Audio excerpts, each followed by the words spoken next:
ہاں تو جو مجھے دیکھ رہا ہے یار، تیری بات کر رہا ہوں، میری بات کو غور سے سننا، ایک بڑی سٹوری سنانے جا رہا ہوں، بڑے مزے کی عقاب کی ہے۔ تو ایک عقاب ہوتا ہے جس کو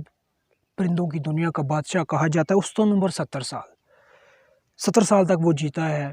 جب وہ 40 سال کی عمر تک پہنچتا ہے تو وہ اپنا شکار خود کر کے اس حال تک چلا جاتا ہے کہ اس کی چونچ ناکارہ ہو جاتی ہے، اس کے پاؤں میں وہ سخت نہیں رہتی کہ وہ اپنے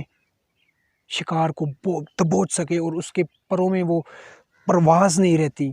وہ پر اتنے بھاری ہو جاتے ہیں کہ وہ اڑ نہیں سکتا ٹھیک طریقے سے کے ساتھ۔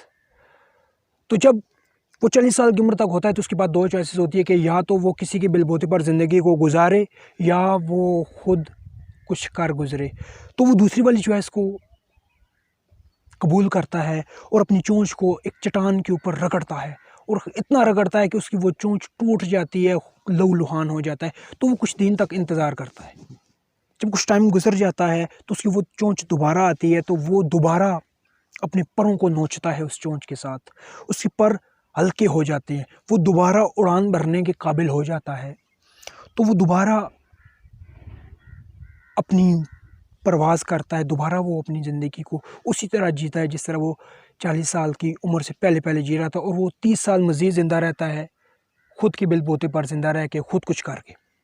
یہی مثال میری اور آپ کی ہے کہ ہمارے پاس بھی دو چوائسیز ہیں، یا تو خود کچھ کریں یا کسی دوسرے کے بل بوتے پر زندگی کو گزار دیں۔ فیصلہ ہمارا ہوگا، فیصلہ تیرا ہوگا۔ اگر خوددار بننا ہے تو خود کچھ کرنا پڑے گا، اپنے پاؤں پر کھڑے ہو کے اپنی منزل کی طرف جانا پڑے گا۔ اگر خود کچھ کرنا ہے،